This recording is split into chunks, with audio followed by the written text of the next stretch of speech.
আমি বললাম যে আপনার একসঙ্গে যাচ্ছি বিমানে, কেন টিকবে না মনে হয় আপনার? আপনি কি আওয়ামী লীগ নাকি? কথা কি বুঝতে পারছেন? বলছেন না আওয়ামী লীগ না। আমি কি করেন? বলছে আমি জামাত ইসলাম। আপনি কি বিশ্বাস করেন আওয়ামী লীগ এই কথা বলতে পারবে? দেশের আওয়ামী লীগ এই কথা বলতে পারে যারা আগে সরকারে ছিল 17 বছর, তারা বলতে পারবে যে 6 মাসে টিকবে না? বলছেন আওয়ামী লীগ তো দেশে নাই। বুঝতে পারলেন? এত সুন্দর গল্প করছে। আমি বললাম যে দাড়িটা এত সুন্দর করে কাটছেন কেন? প্রথম বুঝতে পারেননি কথা, দাড়িটা খুব সুন্দর করে চাচিছে। আমি বললাম যে কয়বার চাচিছেন আজকে? বলছেন না একবারই চাচিছি। কিন্তু কয়বার বলছেন কেন? দেখতে তো মনে হচ্ছে আসলে দাড়ি কোনোদিন উঠেইনি, এত সুন্দর করে আপনি সাফা করে পরিষ্কার করেছেন। বলছেন না একবারই চাচিছি। আজকেই চাচ্ছেন? হ্যাঁ আজকেই। তো বলছে দাড়িটা চাচলেন কেন? ফজর নামাজ পড়েছেন? তা আমার দিকে তাকায় বলছেন যে আপনি আমার হিসাব নেওয়া শুরু করলেন কেন? আপনার রাষ্ট্রের হিসাব নিচ্ছেন, আমি আপনার হিসাব নিচ্ছি, সমস্যা নাই তো। উনি হিসাব নিচ্ছেন কোথাকার? রাষ্ট্রের হিসাব নিচ্ছেন। সমর্থক জামাত ইসলামের দাড়ি তো কাটছে বলছে আজকে খুব তাড়াহুড়ার কারণে ফজরের নামাজ পড়া হয়নি। কখন পড়বেন? বলছে এই জোহরের টাইমে পড়ে নিব। জোহর হবে না তো, আমরা যখন ল্যান্ড করবো তখন জোহর হবে না, আসরও পার হয়ে যেতে পারে। আপনাকে আমি কি বলবো, মানুষের নিজের কাজ না করে, আপনি বুঝেননি নিজেকে দাওয়াত দেওয়া কি? বুঝতে পারছেন? নিজেকে দাওয়াত দেওয়া কি বুঝতে পারছেন? টাকলুর নিচে প্যান্ট, আপনার মোজাও দেখা যায় না, জুতাও দেখা যাচ্ছে না। আপনি কি জানেন দাওয়াতটা আপনার কাছে গেছে যে টাকলুর নিচে প্যান্ট পরা হারাম, টাকলুর নিচে প্যান্ট পরলে জাহান্নামে যাবে, এটা কি জানেন? হ্যাঁ জানি। বয়স কত হয়েছে? 58 বছর। বলেন আপনি এখনো প্যান্টটা কাটেননি কেন? আপনি মনে বুঝেননি নিজেকে দাওয়াত দেয় কি বুঝতে পারছে? আমি তো নিজেই দাওয়াত দিতে পারিনি নিজেকে। সন্তানের খোঁজ নিলাম, 2টা সন্তান, একটাকে মাদ্রাসায় পড়ায় না, মাদ্রাসায় পড়ে না। আমি বললাম যে তাহলে আপনার দ্বারা কিসের খেদমত হবে? এই যে বসে বসে গল্প মারছেন আপনি যেভাবে, যে কি হবে 6 মাসও টিকবে না সরকার, এটা কি তার দায়িত্ব? বলেন দেখি। নিজের যে দায়িত্ব সেটা কিন্তু কি একটা পালন করেনি। বলেন আপনার ওয়াইফ আজকে ফজর পড়েছে কিনা? পড়তে পারে, আমি খোঁজ নেইনি। আপনার 2 ছেলে পড়েছে? না আমি জানি না। এটা জানেন না কেন? আপনি কেমনে জানলেন? শয়তান কি ওহী করলো এই সরকার 6 মাসে টিকতে পারবেন? আপনি কেমনে জানলেন? নিজের 2টা বাচ্চা ফজর পড়েছে কিনা খোঁজ নিন না আপনি, বউটা ফজর পড়েছে কিনা সেটা জানেন না আপনি। আপনি কি পরিবারের মালিক না রাষ্ট্রের মালিক? পরিবারের মালিক। তখন ওই ব্যক্তি ভদ্র মানুষ বলছেন যে আসলে আমি কোনোদিন এইভাবে নিজেকে বুঝিনি। বোঝার চেষ্টা করেছেন কোনোদিন? বলেন আমরা এখনো শেষ হয়নি তো। বলেন তো আল্লাহ কোথায়? নর্মাল প্রশ্ন, আল্লাহ তো সব জায়গায় থাকেন। নর্মাল প্রশ্ন, এটা নর্মাল প্রশ্ন। আল্লাহ সব জায়গায় থাকেন। উনি উত্তর দিচ্ছেন আল্লাহ সব জায়গায় থাকেন। আমি বললাম আল্লাহর আকার আছে না নাই? বুঝলি না, নাউজুবিল্লাহ। আল্লাহ নিরাকার, আল্লাহর কোনো আকার নাই। বলেন বলদ কাকে বলে? বলদ চেনেন?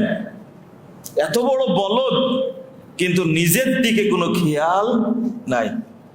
আমি বললাম এখনো শেষ হয়নি। বলেন তো ইসলামের রুকন কয়টা? ইসলামের রুকন 6টা। আর ইমানের রুকন কয়টা? বলছে যে ইমান না ইসলামের 6টা কি 5টা হবে? এই লোককে যদি কবরে প্রশ্ন করা হয় মার রব্বুক, তোমার রবকে, উত্তর দিতে পারবে? ও রব সম্পর্কে জানে। রব সব জায়গায় থাকে, বাথরুমে থাকে, মসজিদে থাকে, মন্দিরে থাকে, গির্জাতে থাকে। নাউযুবিল্লাহ, আস্তাগফিরুল্লাহ। আল্লাহ কি সর্বত্র বিরাজমান? যেটাই বিশ্বাস করে সে মুমিন না কাফের? কাফের। আল্লাহ কোথায় আছেন? আরশে আছেন। এই জাহেল সেটাও জানে না। উনি জেনে গেছেন 6 মাসে সরকার টিকবে, আর টিকবে। বুঝেননি? দুর্নীতি একটু ঢুকাই দিন আপনার অর্থের মধ্যে, আপনাকে যতক্ষণ শেষ না করবে ততক্ষণ ও ছাড়বে না। আপনার সব শেষ করে দেবে, দেহ শেষ করবে, সংসার শেষ করবে, অর্থ শেষ করবে। এর ফজিল, এটা হলো দুর্নীতি। দুর্নীতির ফজিলতি এটা। ওই যে ছেলেগুলো সব প্রতিবন্ধী হয়েছে, বউ কথা শুনে না, নিজে চলতে পারেন না, বাপ মা মরে পড়ে থাকে, খোঁজ নেন না। এটা হলো আল্লাহর কি অভিশাপ। নিজেকে দাওয়াত দেওয়া। আমি এই পর্যন্ত শেষ করলাম। তাহলে নিজেকে দাওয়াত দিতে হবে কিভাবে? এটা কি বোঝানো গেল? বুড়া হয়ে গেছেন, কোনোদিন রাত্রি উঠতে 2 রাকাত সালাত আদায় করার সুযোগ হয়েছে? কোনোদিন সুযোগ হয়নি, কোনোদিন সুযোগ হয়নি। কেন সুযোগ হলো না? কেন করলেন না? আস্তাগফিরুল্লাহ। আল্লাহ তুমি আমাদেরকে হেফাজত করো, আমিন ইয়া রাব্বাল আলামিন। চলেন আরেকটা জিনিস বোঝাতে হবে একটু, সেটা হলো সিয়াম পালন করে মরে গেলেন। এটা একটু মাথায় ঢোকাতে হবে আপনাদেরকে। সিয়াম পালন করে মরে গেলেন, বলেন তো মরার পরে সিয়ামের নেকি কি কবরে যাবে?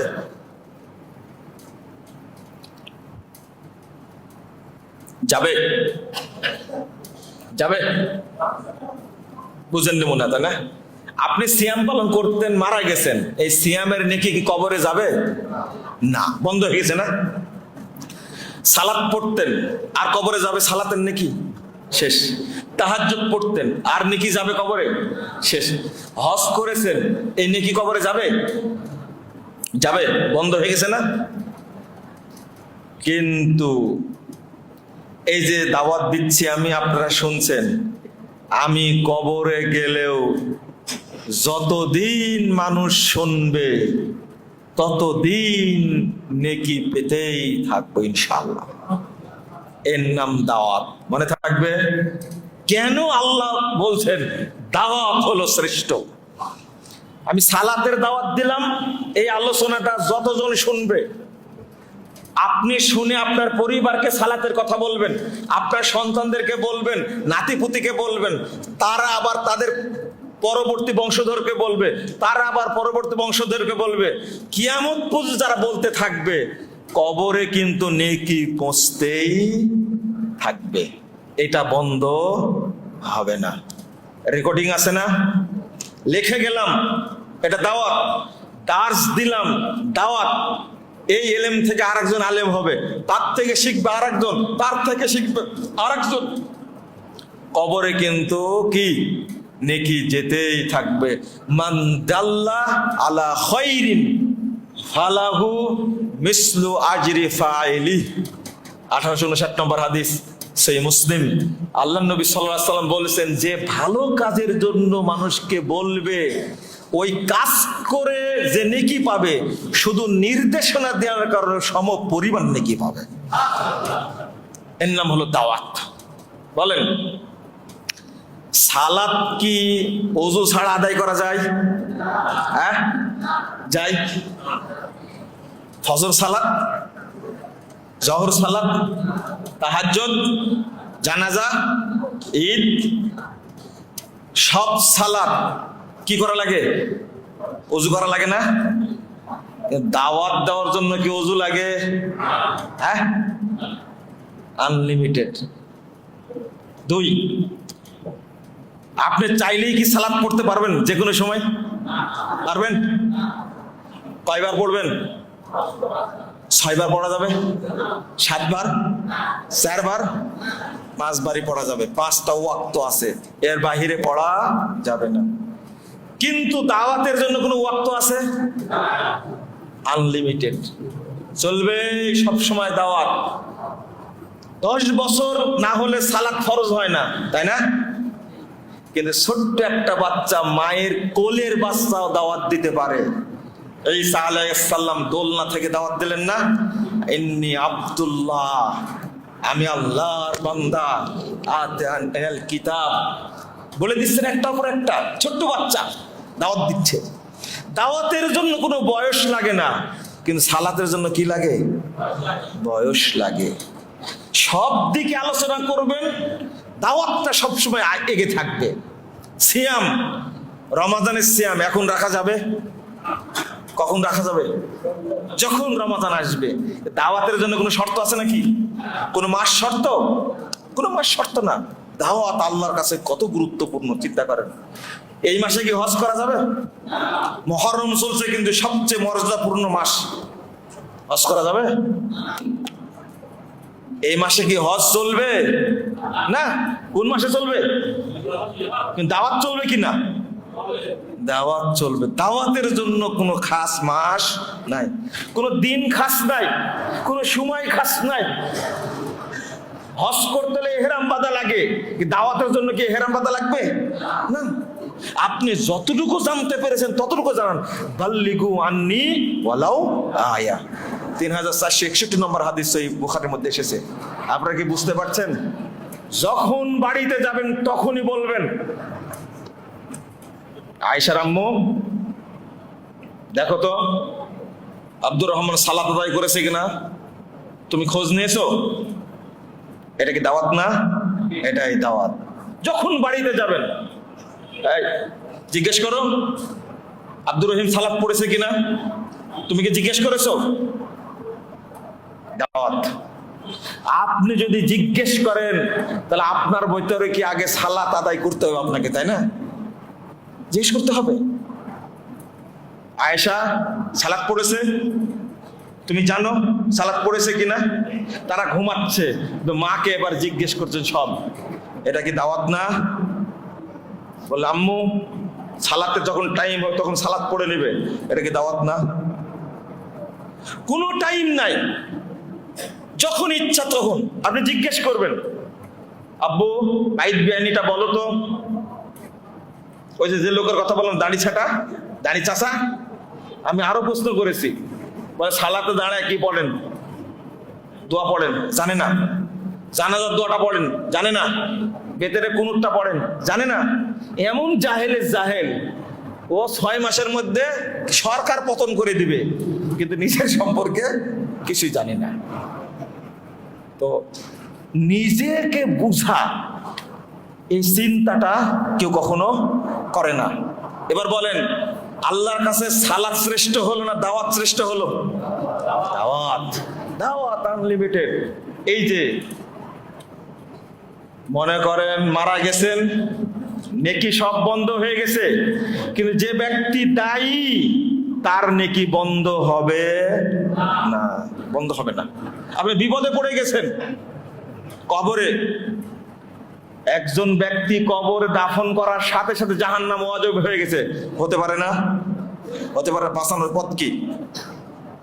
বাঁচানোর পথ কি? উত্তর দেন। বাঁচানোর পথ আপনার পক্ষে দান করলে তবে মুক্ত হবেন, আপনার জন্য দোয়া করলে তবে মুক্ত হবেন। কিন্তু দোয়া করার লোক নাই, আপনার ছেলেগুলো মুতে পানি নেয় না, মারা গেছেন, বুঝেন না, বোঝেন, পেশাব করে পানি নেয় না, আপনার জন্য দোয়া করবে? ও কি জানে রব্বির হামহুমা কামা রব্বায়ানি সাগীরা? জানে না। তো দোয়া করা বন্ধ। আর যে সন্তান রেখে গেছেন 1 টাকা দানও করবে না, বাঁচার পথ কি? আমি মরে গেছি, জাহান্নাম ওয়াজিব হয়ে গেছে, কিন্তু আমার দাওয়াতি কাজ আছে, দাওয়াতি কাজ করছে, অটো নেকি ঢুকবে, আল্লাহ জাহান্নাম বাতিল করে আমার জন্য জান্নাত করে দিবেন। এটা অটো। আপনার ছেলে চাইলেও বন্ধ করতে পারবে না, আপনার স্ত্রী চাইলেও বন্ধ করতে পারবে না, আপনার মেয়ে চাইলেও বন্ধ করতে পারবে না, আমি করে গেছি। অটো আছে দাওয়াত। এবার জান্নাতে মর্যাদা বাড়তেই থাকবে। এই জন্য সাহাবী, তাবেঈ, উলামায়ে কেরাম কি, আপনি মসজিদ ছাড়া অন্য কোনো কাজে যেতে পারবেন না যদি ইমানের শক্তি না থাকে। বন্ধুরা আমার, আমি এই দাওয়াতের অবস্থাটা বুঝালাম। আপনাদের পাবনা জেলাতে কিছু কিছু মানুষ আছে দাওয়াতের জন্য পাগল, আপনি কিছু জানেন না। একজন রিকশাওয়ালা কি বলছে জানেন আমাকে? আমার একটা ছোট্ট বই আছে, এক নজরে ওযু সালাত। আমাকে বলছে, স্যার আমি 10 কপি বই প্রতিদিন নিয়ে আসি। কি করেন আপনি? বলছে, রিকশা যে লোকটা উঠে নামাজি মানুষ বা আগে বুঝায় নামাজ পড়েন না কেন, 1 কপি ধরাই দিই যে বইটা পড়বেন আপনি। রিকশাওয়ালা একজন দায়ী হয়ে গেছে। সাহাবীরা এটাই শপথ করেছিলেন। সিলেটে গেছি বক্তব্য দিতে, এক বাদাম বিক্রেতা ভাই আমার, আমি ভুলতে পারি না, এই বাদামটা আমার কাছে ছিল প্রায় 1.5-2 বছরের মতো। পলিথিনের মধ্যে ছোট্ট বাদাম হাদিয়ে নিয়ে আসছে, বাদাম বিক্রি করে বাদাম নিয়ে আসছে, শুধু আমার সাথে দেখা করে মুসাফা করবে। দূরে বসে আছে, সাহস পায় না। এক সময় দরজার কাছে আসছে, আচ্ছা আমি একটু স্যারের সাথে মুসাফা করব, শুধু মুসাফা করে বাদাম দিচ্ছে হাতে। আমি তো আবেগ আশ্চর্য। সিলেটের মতো যেখানে শিরক বিদআতের ফাউন্ডেশন, সেখানে মানুষকে মুশরিক বানানোর জায়গা, ওই জায়গায় একটা বাদাম বিক্রেতা দাওয়াতি কাজ করে, বাদাম বিক্রি করে। 100-র মতো বাদাম আমাকে হাতে দিল যে স্যার এটা আপনার জন্য হাদিয়া। আমি ব্যাগে রেখেই দিলাম। 1.5 বছরের মতো ছিল। হজে যাওয়ার সময় ব্যাগ পরিষ্কার করতে গিয়ে বাড়ি আলি বাদামটা বের করে বাদামের সাইজ করে দিয়েছে ওরা। আমার খুব কষ্ট লাগছে, বাদামটা অনেক আমার কাছে ছিল, ওরা বুঝেনি কি জন্য ব্যাগে বাদামটা আছে। 1.5 বছরের মতো ছিল আমার কাছে, শুধু মহব্বতে যে একটা বাদাম বিক্রেতা আমাকে বাদাম হাদিয়া দিয়েছে। ওর কাজই হলো শুধু বই বিতরণ করা, মানুষকে ওই যে মোবাইলে বক্তব্য দিয়ে দেওয়ার কাজ। এই বক্তব্য শুনেন, নাম্বারটা নিয়ে বলছে এই বক্তব্য শুনবেন, মতিউর রহমান মাদানির বক্তব্য দিয়ে দেন, আমার বক্তব্য দিয়ে দেন। আশ্চর্য হয়ে গেলাম কৌশল দেখে। আমি তার জন্য কি দোয়া করতে পারি? তখন মনে পড়ছে সে আকাবে কুবরার শপথ। আল্লাহ রাসূলের কাছে সাহাবীরা বলছিলেন, আন্নাকুল বিল হক আইনামা কুন্না লা নাখাফ ফিল্লাহি লাউমাতা লাইম। আমরা যেখানেই থাকবো সেখানেই হকের দাওয়াত দিব, কোন নিন্দুকের নিন্দাকে পরোয়া করব না। আপনি আছেন যেখানে ব্যবসা করছেন, দাওয়াত দেন। আজকে একজন ডাক্তার জাকির নায়েক যে দাওয়াতি কাজ করতে পারে, একজন ডিসি যে দাওয়াতি কাজ করতে পারে, একজন এসপি যে দাওয়াতি কাজ করতে পারে, আপনি বাংলাদেশ জমিয়ত আহলে হাদিসের জেনারেল কমিটির সদস্য হয়ে দাওয়াতি কাজ করতে পারবেন না? আল্লাহ আপনাকে ক্ষমা করবে? আপনি একজন ইমাম হয়ে, একজন আলেম হয়ে, সচেতন ব্যক্তি হিসাবে দাওয়াতি কাজ করবেন না, আর আল্লাহ আপনাকে ক্ষমা করবেন? মাত্র 75 ব্যক্তির দাওয়াতে সারা পৃথিবীতে ইসলাম ছড়িয়ে যেতে 100 বছর সময় লাগছে মাত্র। আর আজকে আমরা প্রায় 4 কোটি আহলে হাদিস যদি সবাই দাওয়াতি কাজ করি, তাহলে কোন মাজার পূজা থাকবে? যারা মাজার পূজা করছে তারাই হেদায়েত পেয়ে মাজার ভেঙে দেবে ইনশাআল্লাহ। অনেক প্রমাণ আছে। যারা পীরের কাছে গিয়ে মুশরিক হয়েছে তারা হেদায়েত করে এই পীরের আস্তানা ভেঙে দেবে একসময় ইনশাআল্লাহ। ওই পরিবেশ তৈরি হবে। বন্ধুরা আমার, যতদিন দাওয়াতি কাজ না করব ততদিন আমরা কিন্তু সাহাবীদের কাতারে শামিল হতে পারবো না। আল্লাহ বলছেন, আম হাসিবতুম আন তাদখুলুল জান্নাহ, তোমরা কি মনে করে নিয়েছো জান্নাতে প্রবেশ করবে? জান্নাতে যেতে হলে অত সহজ না। নারী পুরুষ সবাইকে ওই অবস্থায় আসতে হবে। ওয়ালাম্মা ইয়াতিকুম মাসালুল লাযিনা খালা মিন ক্বাবলিকুম মাসাতুহুমুল বাসাউ ওয়াদ-দাররাউ ওয়া যুলজিলু হাত্তা ইয়াকুলার রাসূল ওয়াল্লাযিনা আমানু মাতা নাসরুল্লাহ। আল্লাহ বলেছেন, তোমরা মনে করছো জান্নাতে ঢুকেই গেছো, অথচ তাদের মতো অবস্থা তৈরি হয়নি, জমিনে টিকতে পারেনি তারা। বিপদ মুসিবত নেমে এসেছে, তারা থাকতে পারেনি। অবশেষে আল্লাহর নবী বলছেন, সাহাবীরা বলছেন, মাতা নাসরুল্লাহ, আল্লাহ আর পারছি না, তোমার সাহায্য কখন আসবে? আল্লাহ বলছেন, আলা ইন্না নাসরুল্লাহি করিব, সাবধান, আল্লাহর সাহায্য অতি নিকটে। আপনি বলেন তো, আল্লাহ আপনাকে জান্নাত দিবে কেন? আর যারা জান্নাতের সার্টিফিকেট পেয়েছেন তাদেরকে আল্লাহ কেন জান্নাত দিয়েছেন? মনে হয় বুঝাতে পারলাম না আপনাদেরকে। যারা জান্নাতের সার্টিফিকেট পেয়েছেন তারা আমার মতো আপনার মতো কি এই বসে বসে খাইছে আর ঘুমাইছে? তারা পরিশ্রম করেনি। যারাই জান্নাতে সার্টিফিকেট পেয়েছে তাদের যে অবদান, তাদের যে অবস্থা, আর আপনি মনে করলেন আমি জান্নাতে চলেই গেছি কিভাবে? আজকে আমি বলবো আপনাদেরকে, অবশ্যই প্রত্যেকেই মনে করবেন আমি একজন দায়ী, বলেন ইনশাআল্লাহ। বাহিরে না পারলেও ঘরে দাওয়াতি কাজ করব, সন্তানের উপরে দাওয়াতি কাজ করব, আমি ওয়াইফের উপরে দাওয়াতি কাজ করব, নিজেকে যাবতীয় নিষেধাজ্ঞা থেকে বিরত রাখবো, এটাই দাওয়াত নিজের জন্য। এরপরে সমাজে দাওয়াত দিবেন। আজকে আপনি এসেছেন আলহামদুলিল্লাহ, দাওয়াতে সময় দিয়েছেন, হয়তো আল্লাহ মাফ করবেন, কিন্তু বসে থাকলে চলবে না, দাওয়াত দিতে হবে। আমি শেষে যেটা বলতে চেয়েছিলাম বন্ধুরা আমার, আমরা সাহাবীদের সাথে জান্নাতে থাকতে চাই ইনশাআল্লাহ, বলেন। আমরা রাসূলের সাথে জান্নাতে থাকতে চাই। একটু চিন্তা করেন, যারা জান্নাতে সার্টিফিকেট পেয়েছেন তাদের কষ্টটা কেমন হয়েছে। বহু মানুষকে দেশ থেকে বের করে দিয়েছে, বহু মানুষকে জেলে থাকতে হয়েছে, বহু মানুষকে ইংরেজদের হাতে রক্ত দেওয়া লাগছে, কিন্তু আমাদের উপরে সেই অবস্থা আসছে? বলেন দেখি, আসছে? আসেনি। কেন আসেনি? যদি আমরা চিন্তা করি, যখন উপমহাদেশে ইংরেজদের বিরুদ্ধে আহলে হাদিস উলামায়ে কেরাম সংগ্রাম করেছেন, তখন আহলে হাদিস সংখ্যা বেশি ছিল না কম ছিল? কম ছিল না? আজকে বেশি না কম? অনেক বেশি। তো অল্প সংখ্যক মানুষ হয়ে যদি ইংরেজদেরকে অস্ত্র শস্ত্র সজ্জিত 190 বছরের প্রতিষ্ঠিত শাসন ব্যবস্থাকে ভেঙে দিতে পারেন, আজকে যে ব্রিটিশ আইন দ্বারা দেশ চলছে, আজকে আমরা কেন এত সংখ্যাগরিষ্ঠ হওয়ার পরেও পারি না কেন? ইমানি শক্তি নাই, তাওহীদের সেই শক্তি নাই। আমি আপনাদেরকে শেষে একটা বিষয় ইঙ্গিত দিতে চেয়েছিলাম, সেটা কি? ঐক্যের মর্যাদা, তাই না? কি বলেছিলাম? আমরা 9টায় আজান দিয়ে জামাত পড়বো, তাই না? এর মধ্যে হয়ে যাবে ইনশাল্লাহ, ইনশাল্লাহ। একটু গরমে মনে হয় কষ্ট পাচ্ছেন, তাই না? ওই ভাই দাবি করলেন আগে কি লাগবে? বিল্ডিং লাগবে, তাই না? এখন শিমুল ভাইকে যদি ডাকেন এই গরমের মধ্যে আসবেই না, এই মুহূর্তে যেটা আসবে, হয়তো আপনারা খুব ভালোবাসেন, আসবেন ইনশাল্লাহ। আমি শামসুর রহমান শিমুল সাহেবকে ভাই বলে সম্বোধন করি। আমি জেনারেল শিক্ষিত একজন মানুষ হিসাবে তার যে আহলে হাদিসদের সম্পর্কে, আহলে হাদিস ঐতিহ্য সম্পর্কে তার যে গভীর ধারণা, ওনার বক্তব্য শুনে আমি অভিভূত হয়েছি। আসলে এই যুগে তো সম্ভব না, কেমনে ইতিহাস টেনে ধরে তুলে ধরে সুন্দর ভাষায় উপস্থাপন করেন, এটা একটা মিরাকেল লাগে আমার কাছে। এটা কিভাবে সম্ভব?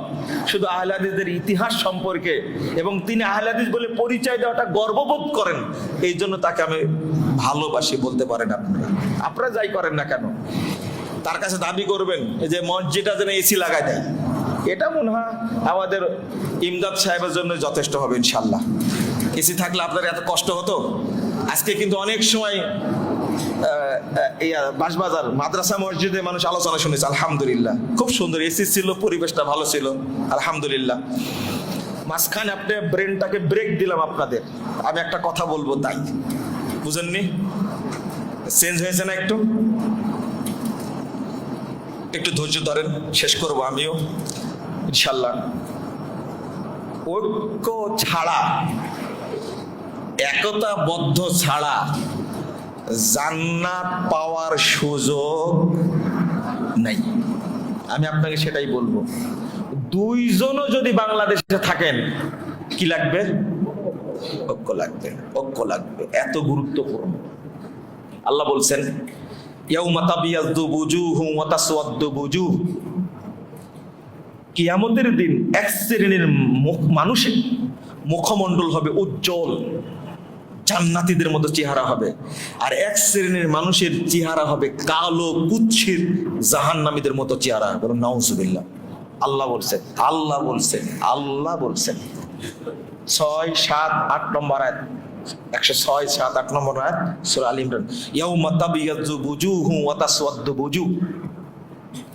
এই আয়াতটা পড়ে ইবনু আব্বাস রাদিয়াল্লাহু আনহু তিনি বলছেন, তাবিয়াজ্জু বুজুহু আহলিস সুন্নাহ ওয়াল জামাআহ ওয়া তাসওয়াদ্দু বুজুহু আহলিল বিদআহ ওয়াল ফুরকা।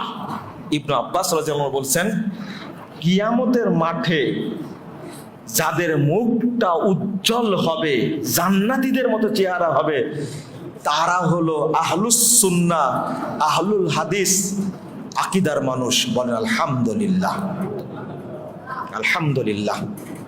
যারা আহলুস সুন্নাহ ওয়াল জামাতের আকীদা ধারণ করে তাদের মুখটা উজ্জ্বল হবে।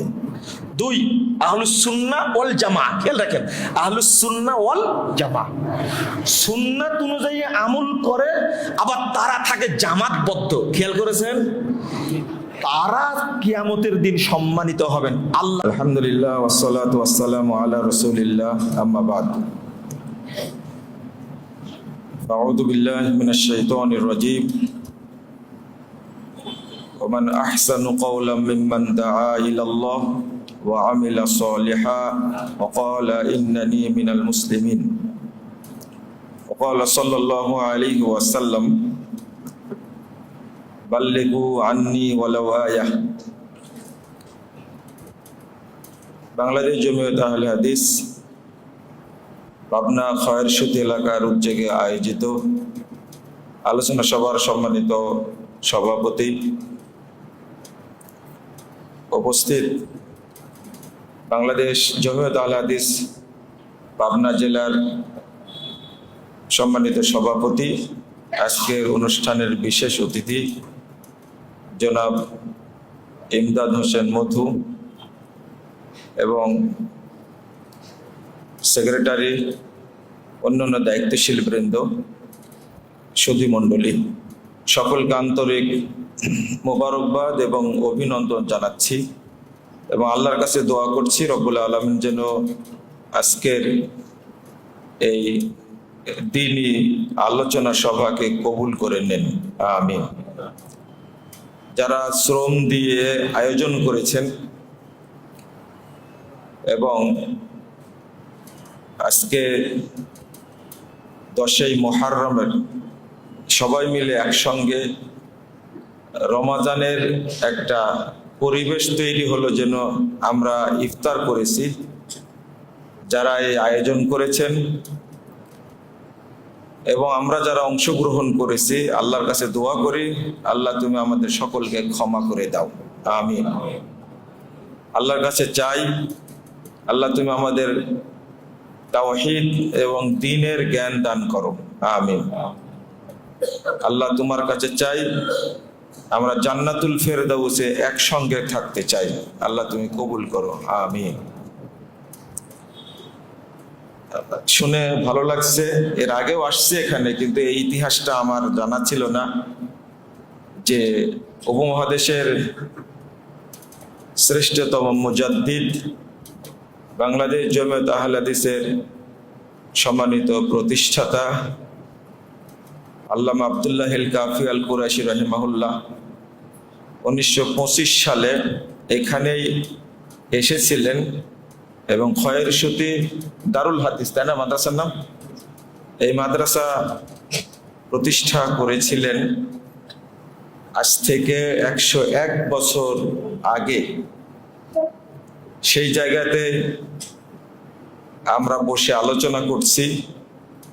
আমরা এই প্রাণ পুরুষের জন্য আল্লাহর কাছে দোয়া করি, আল্লাহ যেন তাকে জান্নাতুল ফেরদাউসে উচ্চ স্থান দান করেন, আমিন। সাথে সাথে আল্লাহ যেন আমাদেরকেও কবুল করে নেন, আমিন। বন্ধুরা আমার, আমি 2টা বিষয়ে আপনাদের ইঙ্গিত দেব। পরিবেশটা অনেক ভালো লাগছে এবং আপনারা মনোযোগ দিয়ে আলোচনা শুনবেন। কিছুদিন আগে এই মাঠেই প্রোগ্রাম করে গেছিলাম আমি, সেই দিনও আপনাদেরকে পেয়েছিলাম খুব মনোযোগী এবং কয়েক জায়গাতে আমি আলোচনায় বলেওছি। আজকে দাওয়াতের গুরুত্ব এবং ঐক্যের মর্যাদা, এই বিষয়টা নিয়ে আলোচনা করব ইনশাআল্লাহ। প্রথমত, যে জায়গায় আমরা অংশগ্রহণ করেছি এটা আল্লাহর কাছে এত পছন্দনীয়, আমি একবারে ছোট করে বলবো। প্রথমত, এই ধরনের দ্বীনি আলোচনায় অংশগ্রহণ করলে আল্লাহ রাব্বুল আলামিন আরশ থেকে ঘোষণা করেন, যারাই মাজলিসে অংশগ্রহণ করেছে আমি তাদের সবাইকে ক্ষমা করে দিয়েছি। একবারে প্রথম ভাষা, ইশহাদু আন্নী কদ গফারতু লাহুম, ফেরেশতারা তোমরা সাক্ষী থাকো, যারা এসেছে আমি তাদের সবাইকে ক্ষমা করে দিয়েছি। 2 নম্বর ঘোষণা, আল্লাহ বলেন তাদের পূর্বের যত পাপ ছিল সমস্ত পাপকে ফাকাদ বুদ্দিলাত সাইয়্যাতুহুম হাসানাত, সমস্ত পাপকে নেকি দ্বারা পরিবর্তন করে দেওয়া হয়েছে। 3 নম্বর, আল্লাহ আরেকটা কথা বলেন যে ফাআতাইতুহুম মা সালু, এই মাজলিসে এসে তারা আমার কাছে যা চেয়েছে আমি তাদেরকে তাই দান করেছি। বলেন আলহামদুলিল্লাহ। আমরা কয়েকটা বিষয় আল্লাহর কাছে চেয়েছি, তার মধ্যে একটা, আল্লাহ যেন আমাদেরকে ক্ষমা করে দেন। আর একটা চেয়েছি, আল্লাহ তুমি আমাদেরকে একসঙ্গে জান্নাতুল ফেরদাউসে থাকার ব্যবস্থা করে দিন।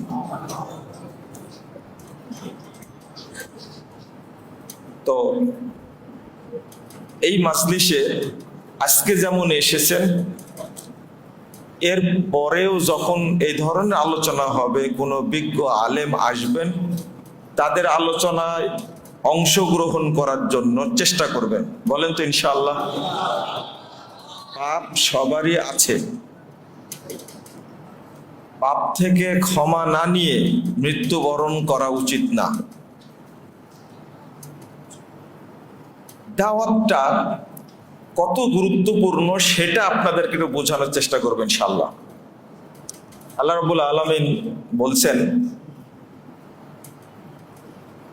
ওয়ালতাকুম মিনকুম উম্মাহ ইয়াদউনা ইলাল খায়র ওয়া ইয়ামুরুনা বিল মা'রুফ ওয়া ইয়ানহাউনা আনিল মুনকার ওয়া উলাইকা হুমুল মুফলিহুন। তোমাদের মধ্যে একটা শ্রেণী থাকা চাই, থাকা উচিত। ইয়াদউনা ইলাল খায়র, যারা কল্যাণের দিকে ডাকবে। কল্যাণটা কি? ইয়ামুরুনা বিল মা'রুফ ওয়া ইয়ানহাউনা আনিল মুনকার, তারা সৎ কাজের আদেশ দিবে, অসৎ কাজ থেকে বাধা দিবে। ওয়া উলাইকা হুমুল মুফলিহুন, আর মানুষের মধ্যে এই লোকগুলোই সবচেয়ে সফল ব্যক্তি। মানে আপনি মানুষকে দাওয়াত দিবেন, মানুষকে একটা কাজ থেকে নিষেধ করবেন, তো এই কাজটা আল্লাহর চোখে সবচেয়ে উত্তম কাজ। আপনি বলবেন যে কেমনে উত্তম? আল্লাহ বলে দিয়েছেন, আমি ব্যাখ্যা না করলেও চলবে। যেমন আল্লাহ বলছেন কুনতুম খায়রা উম্মাহ, এটাও সূরা আল ইমরানের আয়াত। আগে যেটা বললাম এটা হলো 104 নম্বর আয়াত, আর এটা 110 নম্বর আয়াত। কুনতুম খায়রা উম্মাহ, তোমরাই শ্রেষ্ঠ উম্মত, উখরিজাতিল নাস, তোমাদের উত্থান হয়েছে, তা'মুরুনা বিল মা'রুফ ওয়া তানহাউনা আনিল মুনকার ওয়া তু'মিনুনা বিল্লাহ। একটু খেয়াল করবেন আয়াতটা। তোমরা ভালো কাজের আদেশ দিবে, খারাপ কাজে নিষেধ করবে, ওয়া তু'মিনুনা বিল্লাহ, এবং আল্লাহর প্রতি ঈমান আনবে। বলেন তো, আগে ঈমান আনার কথা বললেন না আগে দাওয়াতের কথা বললেন? হ্যাঁ, আগে দাওয়াতের কথা বললেন, তারপরে ঈমান। দাওয়াত এত গুরুত্বপূর্ণ তা'মুরুনা বিল মারুফ ওয়া তানহাউনা আনিল মুনকার ওয়া তু'মিনুনা বিল্লাহ। 110 নম্বর আয়াত। তাহলে আগে দাওয়াত। এজন্য অনেক মুশরিক ব্যক্তি, কাফের ব্যক্তিও শরীয়তের উপকার করেছে। যেমন নাজাশী, সে ইসলাম গ্রহণ করার আগেই সাহাবীদের আশ্রয় দিলেন না? তাহলে এটা কি ঈমান আনার আগেই দাওয়াতের কাজ করলেন না? রাসূল সাল্লাল্লাহু আলাইহি ওয়াসাল্লাম বলেছেন, ইন্নাল্লাহা ইউআইয়ুদ্দিন বির-রাজুলিল ফাজির। আল্লাহ কখনো কখনো খুব খারাপ ব্যক্তির দ্বারা দিনকে শক্তিশালী করেন। তো আগে দাওয়াতের কথা বলছেন, তারপরে ঈমান। মুহাম্মদুর রাসূলুল্লাহ সাল্লাল্লাহু আলাইহি সাল্লাম, আপনি বলেন ওহী নাজিল হওয়ার আগে ভালো কাজ করেননি? করেছিলেন? তাহলে এটা দলিল। ওয়ারাকা ইবনে নফল একবার 87 বছর বয়স, ইসলাম গ্রহণ করার আগেই মুহাম্মদ সাল্লাল্লাহু আলাইহি সাল্লামকে কি বললেন? যেদিন তোমার জাতি তোমাকে বের করে দিবে, সেই দিন যদি আমি বেঁচে থাকতাম, তখন আল্লাহ রাসূল বলছেন, 3 নম্বর হাদিস সহিহ বুখারী, আওয়া মুখরিজিয়াহুম, আপনি বলেন কি এরা আমাকে আলামিন বলে, এরা আমাকে এত বিশ্বাসী মনে করে, তারা আমাকে বের করে দিবে? তখন ওয়ারাকা বিন নফল বলেছিলেন, তখনই কিন্তু ইসলাম গ্রহণ করেননি। বলছেন, ইদ ইউখরিজুকুম ইন ইউদরিকি ইয়াউমাল্লাযী ইউখরিজুকা কওমুক, যেদিন তোমার জাতি তোমাকে বের করে দিবে, ওই দিনটা যদি আমি পেয়ে যাই, আনসুরকা নাসরান মুয়াজ্জারা, আমি বৃদ্ধ বয়সে তোমার পুটলাটা টেনে আমি তোমাকে সহযোগিতা করব। বৃদ্ধ মানুষ বলছেন, একেই বলে তা'মুরুনা বিল মারুফ ওয়া তানহাউনা আনিল মুনকার।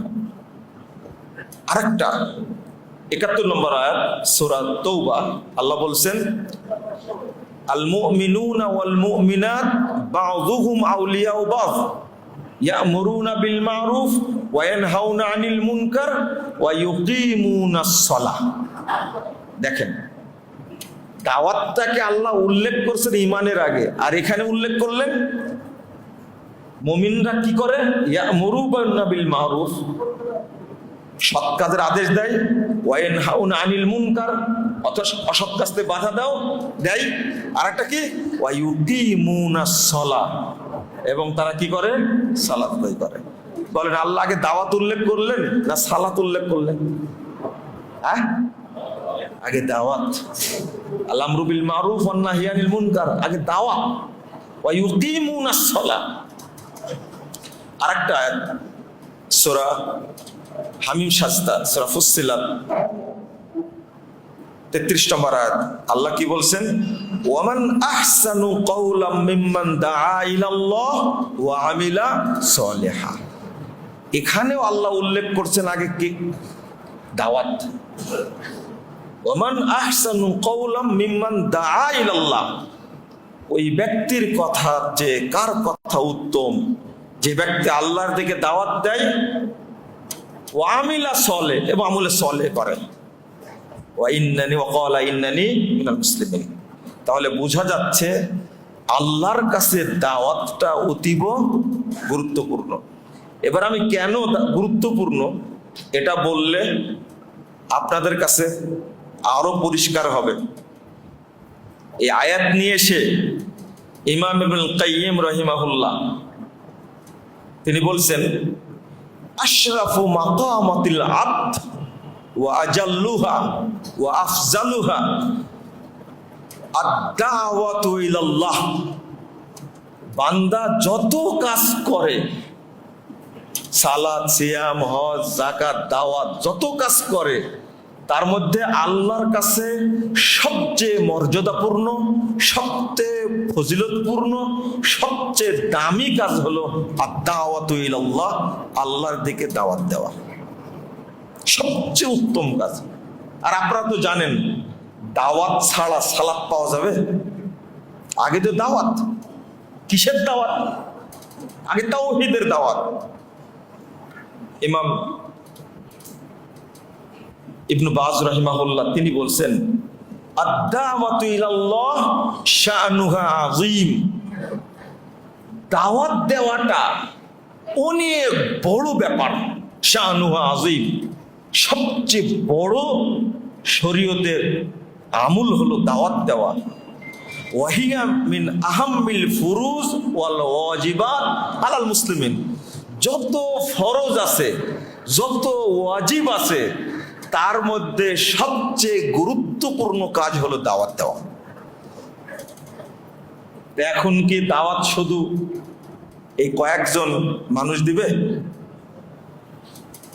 আমি যে একটা কথা মাঝে মাঝেই বলি, আজকেও বলেছি, আহলে হাদিসদের প্রত্যেকটা নারী পুরুষ সবার উপরে ওয়াজিব হলো দাওয়াতি কাজ করা। এখান থেকে কেউ বাদ যাবে না। ইমাম ইবনে তাইমিয়া রাহিমাহুল্লাহ এই আয়াত উল্লেখ করে বলছেন, আদ-দাওয়াতু ইলাল্লাহ তাজিবু আলা কুল্লি মুসলিমিন ওয়া ইন কানা ফারজুল কিফায়া। দাওয়াত দেওয়াটা, আল্লাহর দিকে দাওয়াত দেওয়াটা প্রত্যেক মুসলিমের উপরে ওয়াজিব। এবার কি হলো? প্রত্যেকের উপরে দাওয়াতি কাজ করাটা ওয়াজিব। আপনাকে নিজেকে দাওয়াত দেন, এটাও দাওয়াত। নিজেকে কিভাবে দাওয়াত দিবেন এটা বলবো। আর একটা কথা শুনেন, আল্লাহ বলছেন, ওয়ালতাকুম মিনকুম উম্মাহ, তোমাদের মধ্যে একটা উম্মাহ থাকা, একটা শ্রেণী থাকাটা আবশ্যক। এই আয়াতটা উল্লেখ করে ইমাম ইবনে কাসির রাহিমাহুল্লাহ বলছেন, আল মাকসুদু মিন হাযিহিল আয়াহ আন তাকুনা ফিরকাতুম মিনাল উম্মাহ মুতাসাদ্দিয়াতুন বিহাযা শান।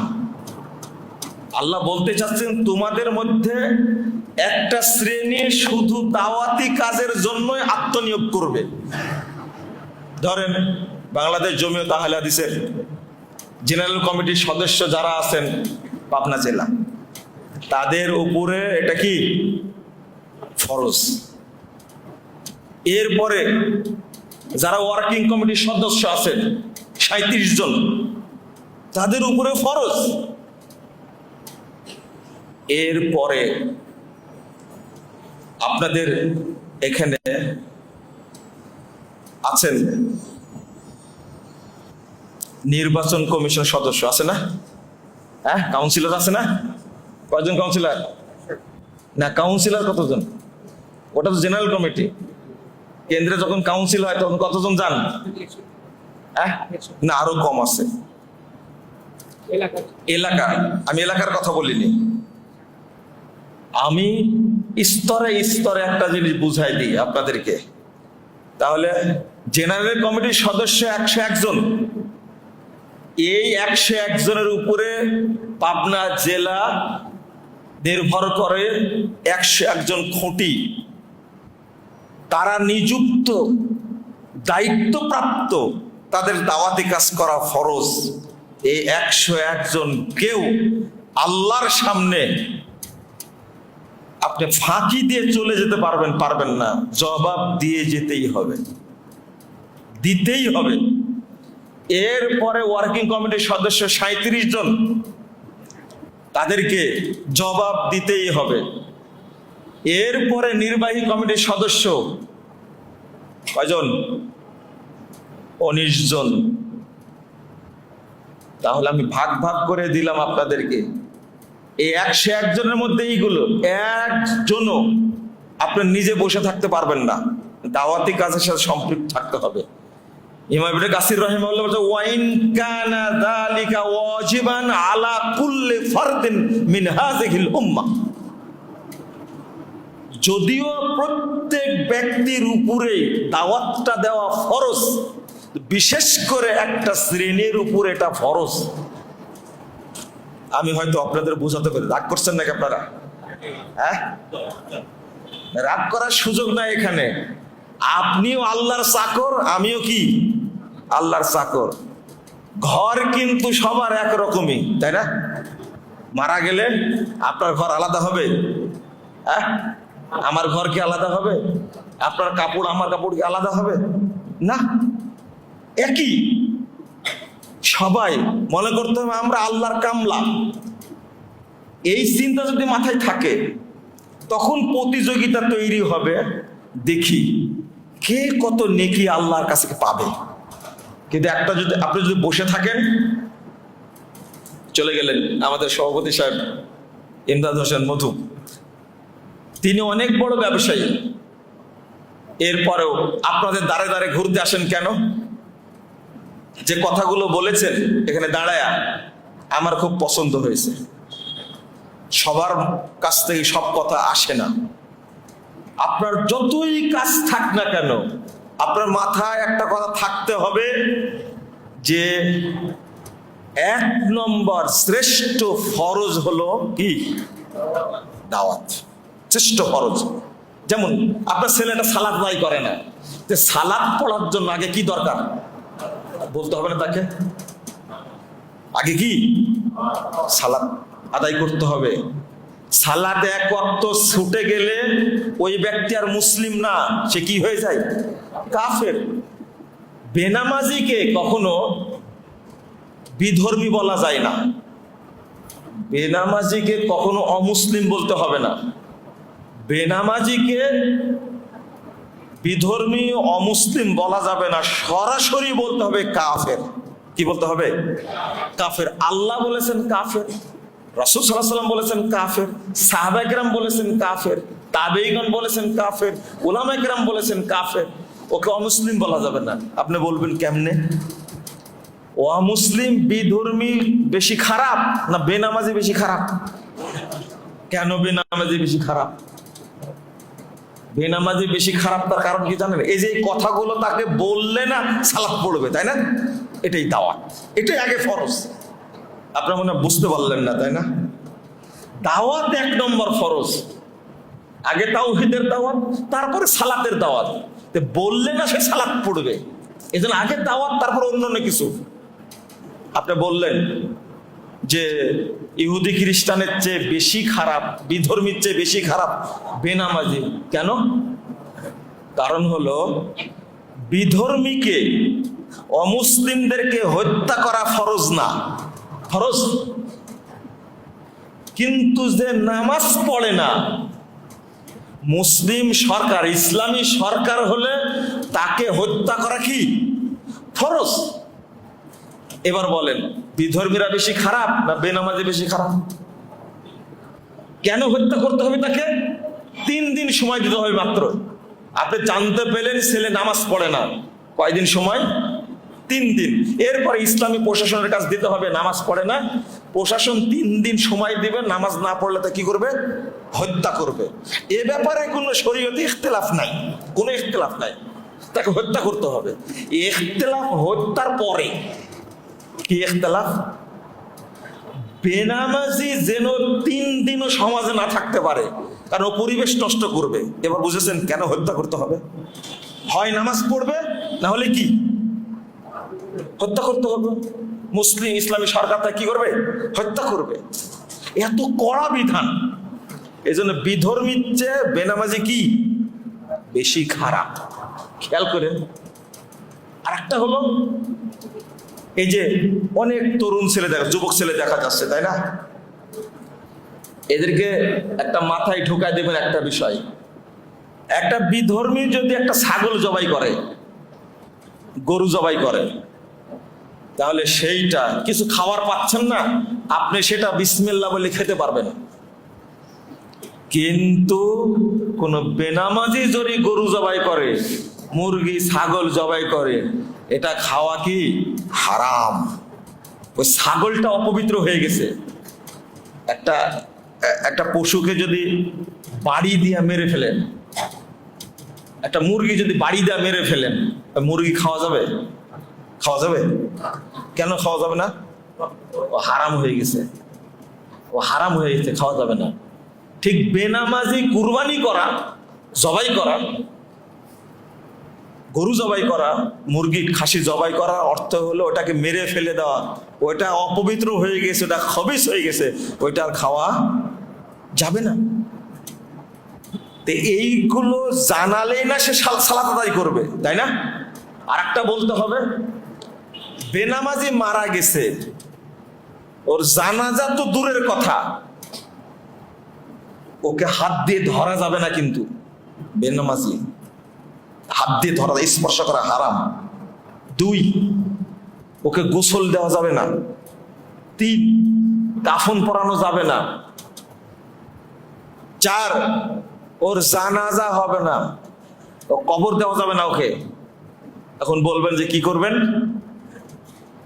ওকে ওই দূরে লাঠি দিয়ে কোনো কিছুর উপরে উঠায়া দূরে নিয়ে যেতে হবে, অথবা পায়ে দড়ি বেঁধে ছেঁচড়া নিয়ে চলে যাবেন, যে কুকুর নিয়ে যান, নিয়ে যায় এমন জায়গায় মাটি দিতে হবে যে জায়গায় মানুষ যায় না, আর মাটি চাপা দিতে হবে, একবারে সমান করে দিতে হবে, যেন কেউ বুঝতে না পারে কবর এটা। কবর হলে কি দোয়া পড়বে না? আসসালামু আলাইকুম আহলাদ দিয়ার মিনাল মুমিনিন ওয়াল মুসলিমিন, বলবে না? ও তো মুমিনও না মুসলিমও না, এই দোয়া পড়া যাবে? পড়া যাবে না। এই যে আমি কথাগুলো বললাম, এগুলো কি দাওয়াত না? দাওয়াত না? আপনি নিজেকেও দাওয়াত দিবেন। আল্লাহ কি বলছেন? কু আনফুসাকুম ওয়া আহলিকুম নারা, নিজেকে বাঁচাও, পরিবারকে বাঁচাও জাহান্নাম থেকে। এই আয়াতের অর্থ সাহাবীরা কি করতেন?